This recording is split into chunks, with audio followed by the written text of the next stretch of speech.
Chapitre 3. Des flots de sang. Je croyais qu'une sorcière morte perdait ses pouvoirs magiques, qu'elle n'avait plus qu'une terrible soif de sang. En quoi ta propre magie aiderait-elle Agnès demandai-je. Il est vrai que la magie l'a désertée, reconnut Alice. Mais en me servant de la mienne, je peux lui redonner de l'énergie. Ses forces nouvelles déclineront ensuite peu à peu. Néanmoins, l'existence dans la combe sera moins pénible au cours des années à venir. De toute façon, son esprit se délitera à mesure qu'elle s'affaiblira, et elle ne se languira plus de son ancienne vie. Alors, quel mal y aurait-il à cela? Et ses victimes? Celles qu'elle tuera par besoin de sang? Pour l'instant, elle assure sa subsistance avec des bestioles et des insectes, pas des humains. Elle ne prendra que le sang des serviteurs du malin. Ils sont assez nombreux pour étancher sa soif pendant un bon moment. Plus elle en tuera, moins nous serons en danger, et plus nous aurons de chances de détruire notre ennemi. Tu es sûre qu'elle se contentera d'eux? Je connais Agnès, elle tient toujours ses promesses. Je lui imposerai cette condition avant d'entamer quoi que ce soit. Et toi, Alice, et toi, protestai-je d'une voix altérée. Chaque fois que tu utilises tes pouvoirs, tu te rapproches un peu plus de l'obscur. Je crus entendre mon maître en soulevant cette objection, mais je n'avais pas pu m'en empêcher. J'emploie mes pouvoirs pour survivre et pour vaincre. Je t'ai sauvé des griffes de la sorcière Scarabée et des mages caprins en Irlande, non? J'ai empêché les sorcières de s'enfuir en emportant la tête du malin, et j'ai prêté un peu de mon pouvoir à Grimalkin pour qu'elle tue nos ennemis. Si je ne l'avais pas fait, elle serait morte. Je serais morte, et la tête du malin aurait été réunie à son corps. J'ai fait ce qu'il fallait faire, Tom. Redonner des forces à Agnès est peut-être aussi important. Vraiment? Dis plutôt que tu ne supportes pas de la voir dans cet état. Un éclair de colère traversa le regard d'Alice. Et alors? Je n'ai pas le droit de secourir mes amis comme je t'ai secouru? Pourtant, je t'assure que c'est plus grave que ça. Beaucoup plus grave. Quelque chose se prépare, je le sens. Ça vient du futur. Ça se rapproche. C'est noir et terrible. Agnès pourrait nous aider. Nous aurons besoin d'une Agnès forte, rien que pour survivre. Crois-moi, Tom, ça vaudra mieux pour nous. Je gardai le silence, affreusement mal à l'aise. Alice usait de magie noire plus librement que jamais. Elle avait redonné de l'énergie à Grimalkin et s'apprêtait à faire de même pour une sorcière morte. Jusqu'où cela nous mènerait-il? Je savais que, quels que soient mes arguments, elle irait de l'avant et agirait à sa guise. Elle n'écoutait plus mes conseils. Notre relation se détériorait. Elle soutint mon regard avant de pivoter sur ses talons pour retourner auprès d'Agnès. Elle s'accroupit, posa la main sur la tête de la morte et lui parla doucement. Je n'entendis pas ce qu'elle lui chuchotait, mais la réponse d'Agnès sonna aussi claire qu'un tintement de cloche. Elle ne prononça que 3 mots. « Je le promets. » Alice commença à psalmodier à mi-voix. C'était un sort de magie noire. Elle chantait de plus en plus fort, de plus en plus vite, au point que je surveillais les alentours avec inquiétude, sûre que chaque habitante de la combe allait être alertée. Nous étions en plein territoire des sorcières. Les 3 villages formant le triangle du diable n'étaient qu'à quelques miles au sud. On pouvait nous espionner, et ces incantations révéleraient notre présence. Avec un cri à vous glacer le sang, Agnès se rejeta brusquement en arrière. Elle resta allongée sur le sol, gémissante, le corps secoué de spasmes. Je me précipitai, affolée.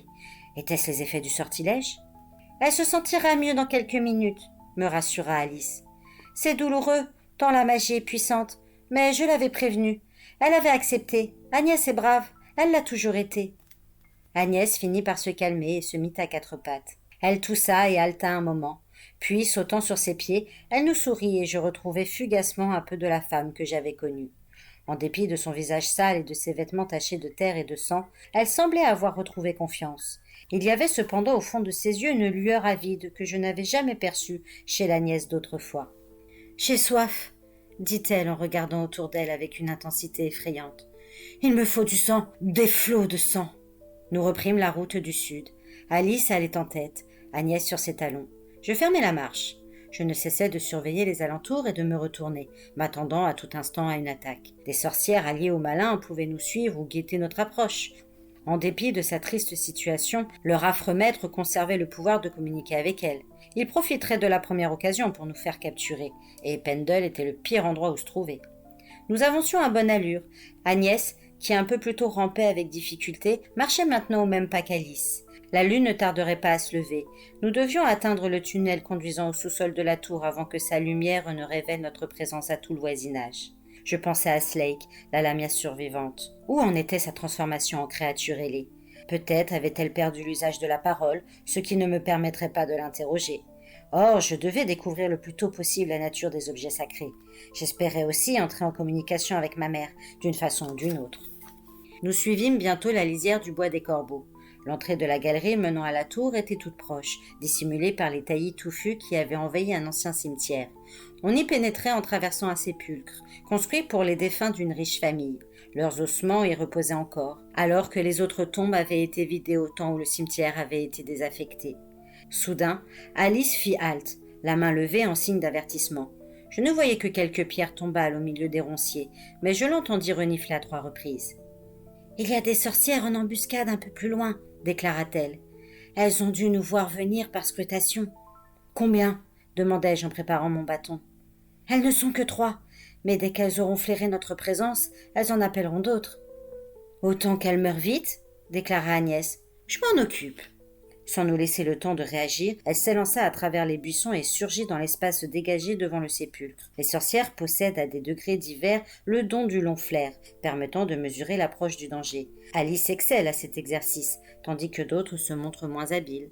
De plus, une attaque brusque et improvisée peut prendre l'ennemi par surprise. Des cris montèrent de la petite clairière, aigus, déchirants, emplis de douleur et de terreur. Quand nous arrivâmes, 2 sorcières étaient déjà mortes, et la tante d'Alice buvait à grandes goulées, la bouche collée au cou de la 3e, dont le corps était secoué de spasmes. Qu'était devenue l'aimable Agnès Sowerbuds, qui nous avait tant de fois secourus jadis? Je la contemplais avec horreur. Devant ma mine dégoûtée, Alice se contenta de hausser les épaules. « Elle a faim, Tom. Qui sommes-nous pour la juger? À sa place, nous en ferions autant. » Agnès leva la tête et nous sourit, les lèvres maculées de sang. « Je termine ce que j'ai commencé. Entrez dans le tunnel, il n'y a plus de danger. »« Ne t'attarde pas, il en viendra bientôt d'autres, » la prévient Alice. « Tant mieux, ne crains rien, fillette, je vous rattraperai. » Nous la laissâmes à son festin pour nous diriger vers le sépulcre.